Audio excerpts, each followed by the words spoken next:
नमस्कार, Ram Ram. BNA network के YouTube channel पर आपका स्वागत है। मैं हूं कुलभूषण। अगर आप हमारे चैनल से अभी तक नहीं जुड़े हैं तो कृपया चैनल को सब्सक्राइब कर लीजिए। मेरे विचार, मेरा कंटेंट आपको पसंद आता है तो इसे भरपूर लाइक भी कीजिए। अरविंद केजरीवाल दिन पर दिन दलदल में धंसता जा रहा है और दोस्तों, जो चाल इसने कल चलने की कोशिश करी थी राउज एवेन्यू कोर्ट में, वो इसकी चाल नाकाम हो गई। और इस चाल की वजह से अगर ये सुप्रीम कोर्ट तक भी जाएगा जमानत मांगने, तो ये पेपर्स जो इसने याचिका में लगाए थे, जो डिमांड करी थी, सुप्रीम कोर्ट तक इसको भारी पड़ने वाले हैं। कल जब इसकी याचिका पर सुनवाई हो रही थी तो ईडी के वकील ने इनका diet plan, diet chart court के सामने खोलकर रख दिया। तो केजरीवाल का वकील उसका विरोध नहीं कर पाया। अरे भाई, ये इतने सच्चे और ईमानदार हैं, या इनकी डिमांड इतनी वाजिब थी कि इसका शुगर लेवल बढ़ रहा है, तो केजरीवाल का वकील तो लाखों रुपया ले रहा है, एक पेशी का लाखों रुपया लेता है। क्यों नहीं ईडी के वकील का विरोध किया, ईडी के वकील के दलील का विरोध किया?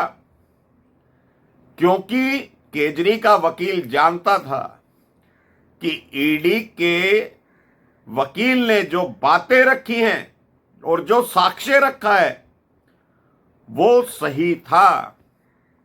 क्योंकि केजरीवाल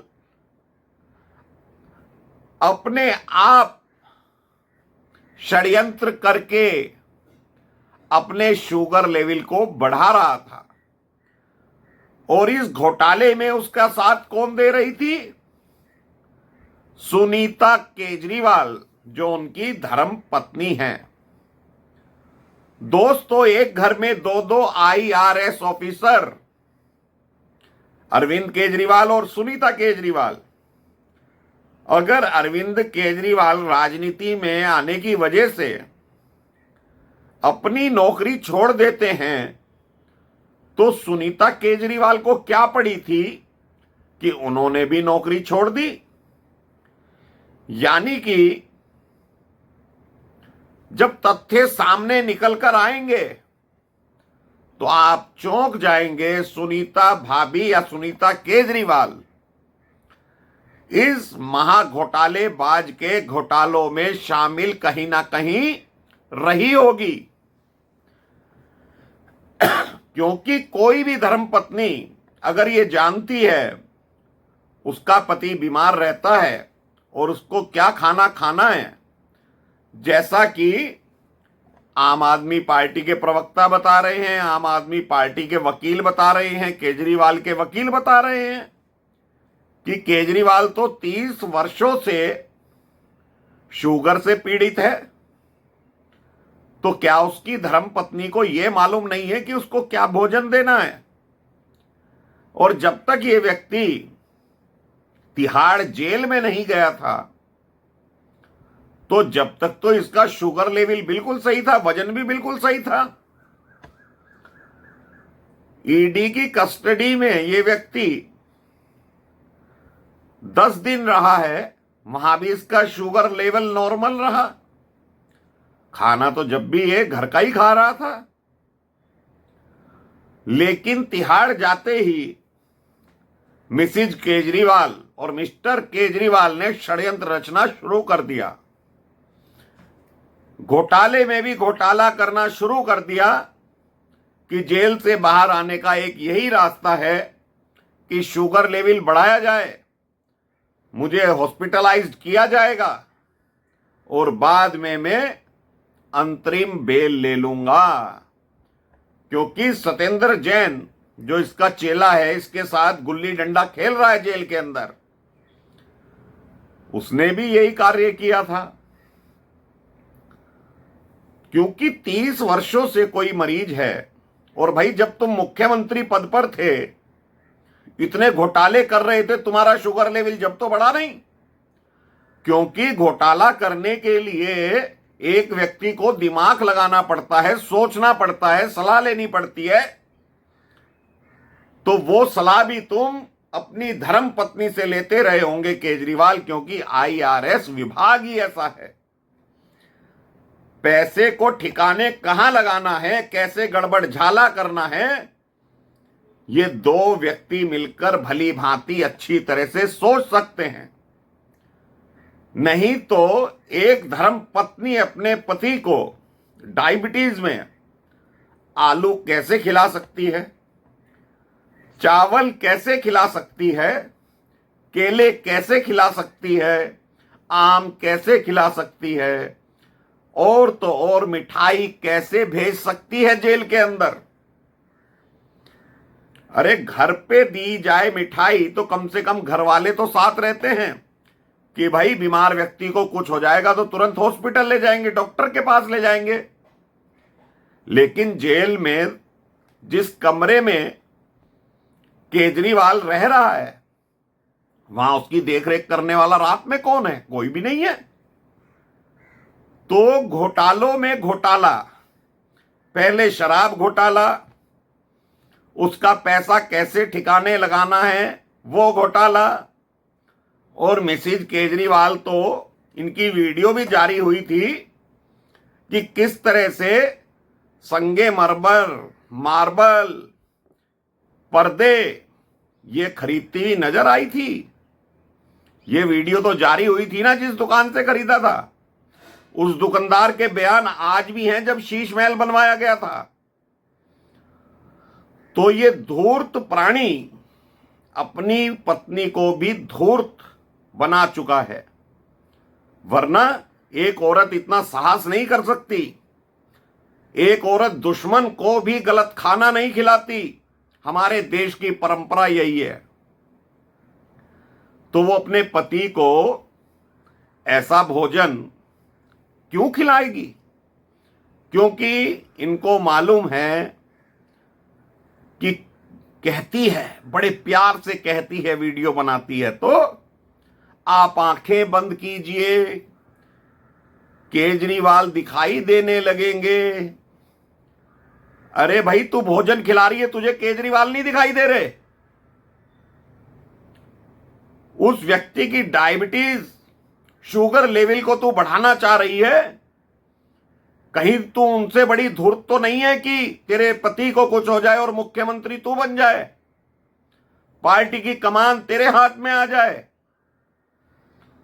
तो घोटाले में भी घोटाला नजर आएगा अगर आप कड़ी से कड़ी जोड़कर देखोगे। भाई एक विभाग में जब दो व्यक्ति घोटाला करते हैं ना, तो बड़ी सफाई से और चतुराई से करते हैं। और ये दोनों पति पत्नी एक ही विभाग में थे। और इनकम टैक्स का काम क्या होता है? किसी ने रिटर्न गलत फाइल करी है, उसको पकड़ लेना। इनको ये सब पहले से सिखाया पढ़ाया जाता है। तो ये दोनों मिलकर घोटाले भी कर रहे थे और अब महा घोटाला कर रहे हैं कि भाई जेल से बाहर कैसे आना है। इनके प्रवक्ताओं को सुन लीजिए। एक मंत्री है आतिशी कि प्रधानमंत्री मोदी के इशारे पर उनका शुगर लेवल बढ़ाया जा रहा है, इंसुलिन नहीं दिया जा रहा। भाई प्रधानमंत्री को इतनी फुर्सत है क्या?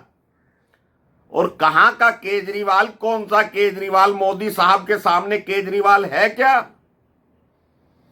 जो वो केजरीवाल के बारे में सोचेंगे? अरे भाई वो दिल्ली की जनता के बारे में तो सोच सकते हैं, लेकिन धूर्त केजरीवाल के बारे में क्यों सोचने लगे? और यही आज संजय सिंह कर रहा था कि शुगर लेवल कभी 230 हो गया, कभी 300 हो गया, कभी 270 हो गया, डेट वाइज बता रहा था। किसी पत्रकार की हिम्मत नहीं हुई कि भाई उनका डेट वाइज डाइट प्लान भी बता दो, क्या क्या खाया है। आरोप तो लगा रहे हो जेल प्रशासन पे, एलजी साहब पे, प्रधानमंत्री मोदी पे, डेट वाइज आप शुगर लेवल बता रहे हो, लेकिन उसका डाइट प्लान नहीं बता रहे। उसने क्या डाइट ली है उस दिन वो नहीं बता रहे, क्योंकि वो ईडी कल बता चुकी है कोर्ट के सामने।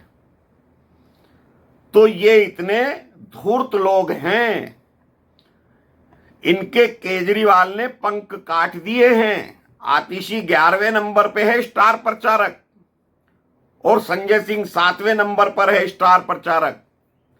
सुनीता भाभी को उठाकर ले आया, दूसरे नंबर की स्टार प्रचारक बना दिया, लेकिन समझने को तैयार नहीं है। वो केजरीवाल है, संजय सिंह जैसे उसके यहां पानी भरते हैं, आतिशी जैसी उसके यहां झाड़ू लगाती है, जो तुम्हारा चुनाव चिन्ह है, लेकिन समझने को तैयार नहीं। पता नहीं कौन सी मलाई अभी बची हुई है जो खाना चाहते हैं। और शातिर केजरीवाल इतना गहरा फंस चुका है। भाई क्यों तुमने याचिका वापस ले ली कल? अगर तुम इतने देशभक्त ईमानदार हो, भगत सिंह के अनुयायी हो, अभी तो 1 महीना भी जेल में नहीं रहे, फांसी पे झूल जाओगे क्या तुम? भगत सिंह ने जो कुर्बानी दी है, तुम तो भगत सिंह का नाम लेने के लायक भी नहीं हो। इतने षड्यंत्रकारी लोग हो तुम।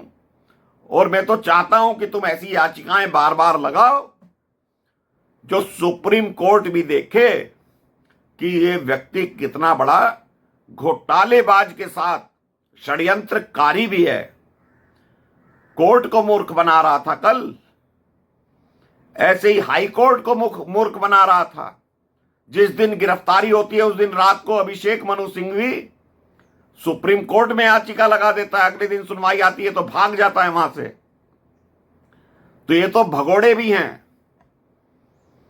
कल भी भगोड़े की तरह भाग गए कोर्ट में से।